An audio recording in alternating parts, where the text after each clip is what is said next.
안녕하세요.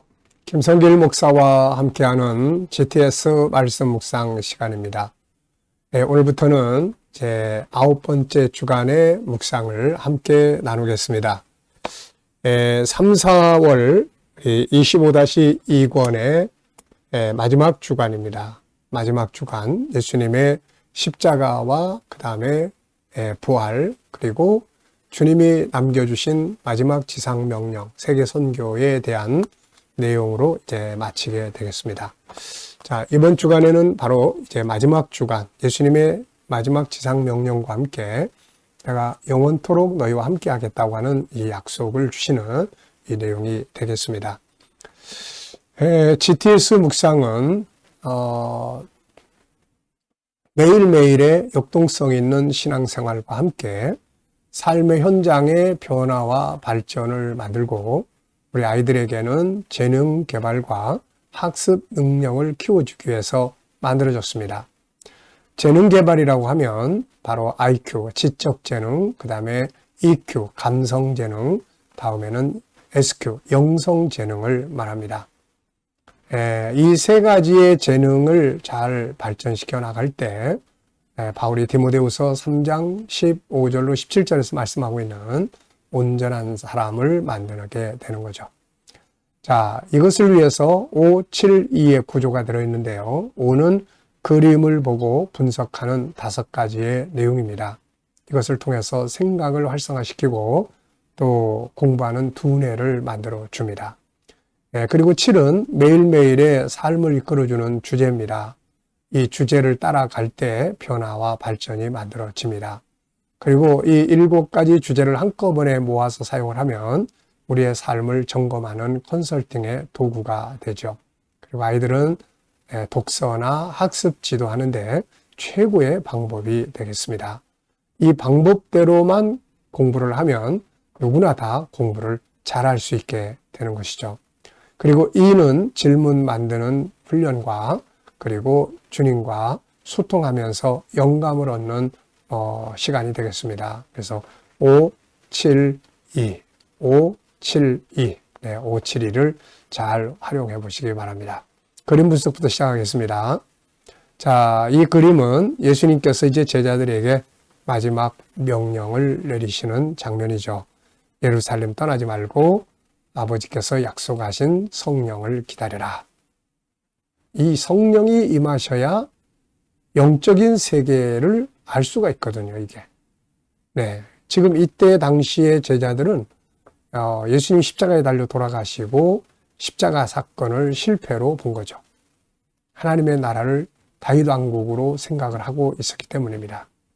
그래서 이런 것들이 바뀌지 않고서는 예수님 나라 운동한다고 하면서 가서 칼 가지고 싸우게 되고 누가 높은 자리에 앉게 되느냐 이런 문제 가지고 다투게 되고 그렇게 되는 거죠. 그래서 이런 모든 것들, 진리를 바르게 알고 영적 세계를 바르게 아는 중요한 통로가 바로 성령의 임재하심이죠. 자, 그래서 예수님께서 제자들에게 예루살렘 떠나지 마라. 그리고 아버지 약속을 기다려라. 요게 이제 예수님께서 제자들에게 남겨주신 어떻게 보면은 가장 중요한 명령이고 약속입니다. 그래서 저는 제목을 주님의 마지막 약속, 아버지 약속을 기다리라. 기도, 자리에서 떠나지 말고 성령을 받아라. 그리하면 선교적 사명을 감당하게 되는 거죠. 자, 두 번째는 분석입니다. 이 그림에서 우선 예수님이 보이고요. 그리고 성령을 상징하는 비둘기, 그리고 주변에 빛이 쫙 빛나는 모습입니다. 보이지 않는 부분에는 이 제자들에게 지금 말씀하시는 예수님의 마음, 그리고 무슨 말씀인지 경험해보지 않은 말씀을 듣고 있는 제자들의 마음, 그리고 이제 예수님이 다시 돌아가실 천국, 그리고 이제 성령, 임재하시게 될 성령, 이런 일들로 인한 결론, 이런 것들, 결과, 이런 것들은 눈에 보이지 않지만 다 펼쳐질, 또 숨겨져 있는 일들입니다. 바로 이 숨겨진 것들을 열어주는 그 숨겨진 창고 속으로 다른 세계로 들어가게 해주는 것이 성령의 임재였습니다. 세 번째입니다. 그림에서 가장 중요한 것은 무엇인가요? 예수님의 이 마지막 명령. 네, 예루살렘 떠나지 말고 아버지 약속을 기다리라.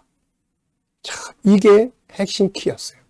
여기서 떠나버린 사람들은 성령도 받지 못하고 하나님 나라 운동에 참여도 못하고 그대로 그냥 인생 살다가 끝나버린 거죠. 마지막 명령, 기도, 그리고 성령 받고 그 다음에 선교 현장. 네. 자, 연상법 훈련입니다. 눈 감아보시고요. 그림에 있는 내용 한번 떠올려 볼까요? 자, 먼저 예수님, 성령을 상징하는 비둘기, 그리고 빛으로 쫙 둘러싸여 있는 모습입니다. 자, 이 그림과 관계되어 있는 또 성경 내용 한번 쭉 살펴보겠습니다. 먼저 사도행전 1장, 예수님께서 주신 마지막 명령. 이사야 2장 2절 3절, 복음이 예루살렘에서부터 시작을 한다. 자, 마태복음 또 마태복음 24장, 네. 네, 마태복음 28장입니다. 28장 예수님께서 마지막 명령 내려주신 내용, 네, 복음 땅끝까지 전하라는 내용이죠. 그리고 창세기 3장 15절, 이제 예수님께서 세상에 오셔서 승리자가 되셔서 다시 돌아가시는 그런 내용, 그리고 계시록 7장 9절로 17절, 이제 이런 사건들을 거치면서 복음이 온 세계에 전파돼서 각 나라, 족속, 백성들 가운데서 하나님께로 다 돌아오는 이런 위대한 장면을 이제 계시록 7장 9절 이하에서 보게 됩니다. 자, 오늘도 미래 비전 또 한번 생각해 볼까요? 미래를 어떻게 살고 싶은가요? 그렇다면 지금 무엇을 해야 할까요? 오늘도 미래 비전 또 한번 생각을 해 보시고요. 아이들과 묵상하시는 분들은 또 이 그림 속에 있는 수학 공식, 또 뭐 도형이나 각도, 수연산, 또 뭐 측정, 또 규칙, 그리고 또 자료와 그래프, 이런 것들을 한 번씩 생각나게 해보는 시간 가져보시기 바랍니다. 자, 이번 주간의 본문 말씀 한번 읽어보겠습니다. 11 제자가 갈릴리에 가서 예수께서 지시하신 산에 이르러 예수를 배웠고 경비하나 아직도 의심하는 사람들이 있더라.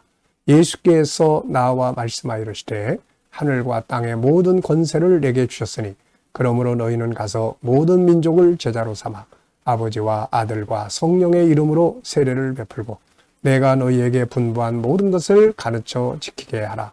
볼지어다 내가 세상 끝날까지 너희와 항상 함께 있으리라 하시니라. 아멘. 자, 감사한 거 적어보겠습니다. 어제 자 어떻게 주일 보내셨는지 한번 생각해 보시고요. 또 감사한 거 적어보시고 오늘 또 하루 일과를 시작하시면서 또 감사하고 싶은 것들을 쭉 적어보시면 되겠습니다. 또 미래를 생각하시면서 감사하고 싶은 것들을 쭉 적어보시고요. 감사가 있는 곳에 세 가지의 역사가 있다는 거 늘 말씀드렸죠.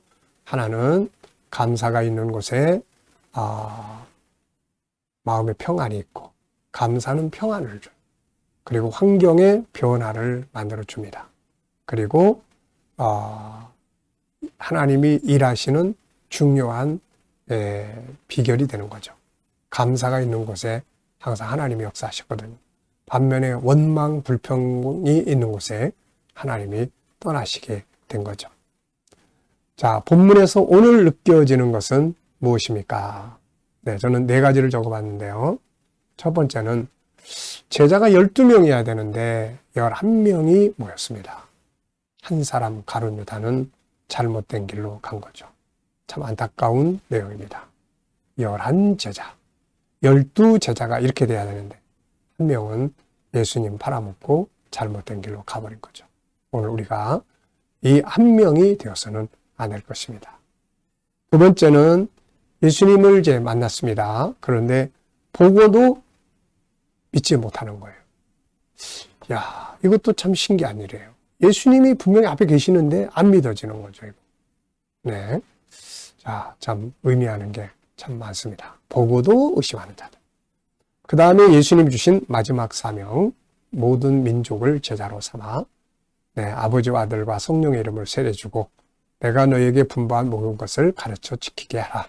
마지막 명령, 그리고 마지막 영원한 약속, 세상 끝날까지 너희와 항상 함께 있으리라. 참 너무나 할렐루야 감사한 말씀입니다. 자, 오늘의 주제는 오늘 본문을 암송, 오늘 그냥 다 외우는 그런 내용이에요. 그래서 월요일 날 주제는 항상 전체를 기억하는 훈련입니다. 전체를 기억하는 훈련, 그리고 그걸 스토리로 이야기해보는 훈련이에요.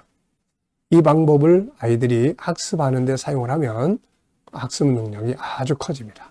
아이들이 듣고 배우는 공부가 아니라 지가 말하는 공부, 지가 스토리텔링 하는 공부를 해야 되죠.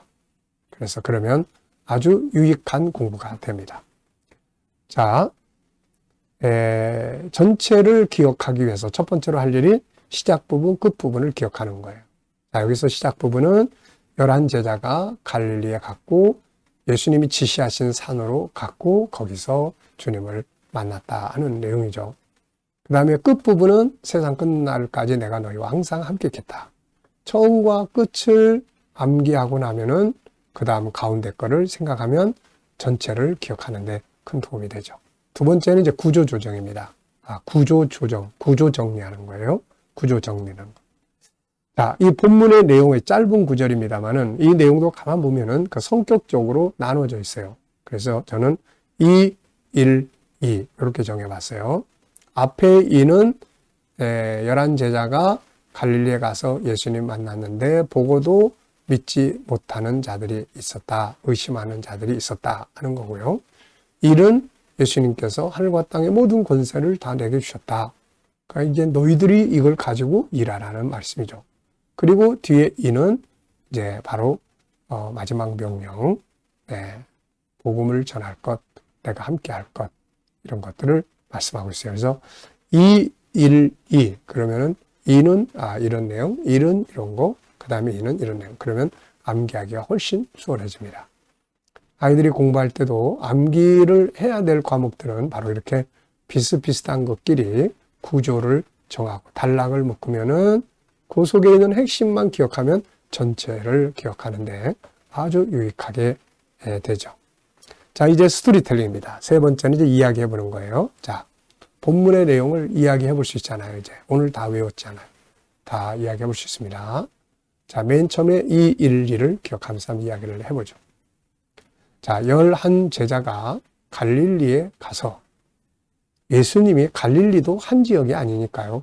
갈릴리에 가서 예수님이 지시하신 산에 이르러 거기서 예수님을 뵙고 그렇지만은 주님을 봤으면서도 믿지 못하는 자들이 있더라. 의심하는 사람들이 있었다. 그때 예수님께서 이런 말씀을 하셨습니다. 하늘과 땅의 모든 권세를 내게 주셨으니 이제 너희들은 온 세계 모든 민족에게 가서 아버지와 아들과 성령의 이름으로 세례를 주고 내가 너희에게 분부한 모든 것을 가르쳐서 지키게 하라.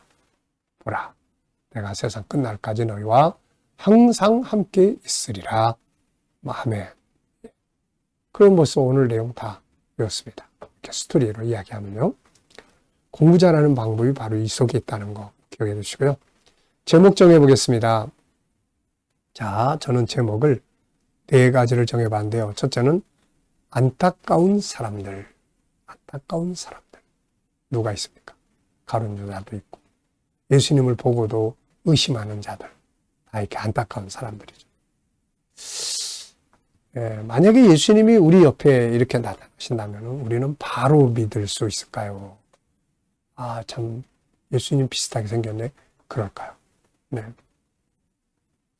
자, 안타까운 사람들. 또 다른 제목은 하늘과 땅의 모든 권세를 가지신 주님. 네. 지상 명령, 새로운 약속. 이렇게 여러 가지 제목들을 정해볼 수 있을 것 같습니다. 자, 본문에서 질문 만들기입니다. 본문에서 질문 만들기. 자, 본문을 질문. 뭐 하면 좋을까요? 왜, 무엇을, 어떻게, 만약 이런 용어를 넣으면 좋은 질문이 만들어집니다.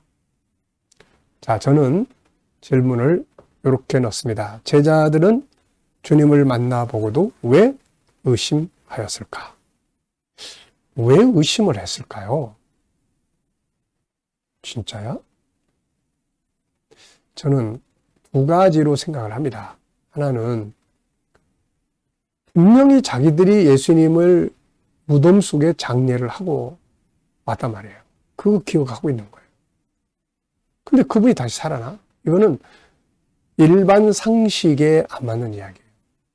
우리가 어느 분을 무덤 속에 장례를 지냈는데, 그 장례 치르고 난 뒤에, 그분이 다시 살아나셨대. 그러면은, 이거 믿어지겠습니까, 이거? 그리고 길거리에서 그분을 만났으면은, 믿어지겠어요? 아니, 분명히 장례 치렀는데, 쌍둥이야? 이런 생각 하잖아. 이게 하나 있고, 또 하나는 주님의 말씀을 믿지 못하고 있는 거죠. 내가 부활할 것이라는 이 말씀을 확실하게 믿고 있었다면은 당연히 믿을 수 있는데, 안타깝게도 이런 부분에서 조금 지금 문제가 있는 것 같습니다. 두 번째 질문은 마지막으로 주신 명령은 무엇인가? 땅까지 복음 전하는 거죠. 자, 세 번째는 내 인생에서 중요한 질문. 내 인생에서 중요한 것은 무엇인가? 저는 항상 5가지. 더 깊은 영성, 사명, 건강, 관계, 그리고 일할 수 있는 환경, 이런 것들이 중요하다 이렇게 생각을 해요. 자, 이 시간은 이제 주님과 소통하고 영감 얻는 시간입니다. 눈 감아보시고요. 212 오늘 묵상 말씀 한번 쭉 떠올려 보십시오. 자, 그리고 7가지 주제도 떠올려 보시고요. 또 오늘의 삶의 현장, 미래 비전 쭉 떠올려 보시고 주님께 하나하나 놓고 묻고 기다리시면 됩니다. 주님 어떻게 할까요? 주님이라면 어떻게 하시겠습니까? 제가 어떤 말을 하면 좋을까요? 어떤 말씀을 붙들고 문제를 풀어가면 좋을까요? 주님 어떻게 하면 좋을까요? 자, 기다려 보시면은 주님이 주시는 지혜, 말씀, 감동, 확신, 이런 영감들이 우리 안에 다가옵니다. 이게 떠오르죠. 이걸 붙들고 살아가면 내 생각이나 경험 가지고 사는 것보다 훨씬 더 뛰어나게 살아갈 수가 있습니다. 자, 오늘도 주님 주신 영광과 함께 좋은 하루 되시길 바랍니다. 기도하고 마치겠습니다. 주님 감사합니다. 오늘도 묵상으로 하루 일과 시작합니다. 함께하는 모든 이들의 가정, 직장, 사업장마다 형통하고 발전하게 하시고 새로운 일터를 구하는 자들에게 좋은 일터들이 예비되게 하여 주시며 오늘도 치료받는 교우들에게는 치유의 능력이 함께 역사해 주시고 또 어려운 문제를 안고 기도하는 성도들에게는 감당할 힘과 합력하여 선을 이루는 은혜의 역사가 있게 하여 주옵소서. 주님, 혼란한 이 나라를 지켜 보호하여 주시고 또 발전하고 선교하고 거룩한 나라 되도록 은혜 베풀어 주옵소서. 주님, 오늘도 세계 곳곳에서 복음을 위해 수고하시는 선교사님들과 주의 종들에게 함께해 주시고 KDM 훈련을 통해서 전국 복음이 더욱더 온 세계에 전파되게 하여 주옵소서. GTS 묵상이 더욱 많은 이들에게 보급되고 다음 세대를 양육하는 일에 귀하게 사용되게 하여 주옵소서. 감사하며 예수님의 이름으로 기도하옵나이다. 아멘.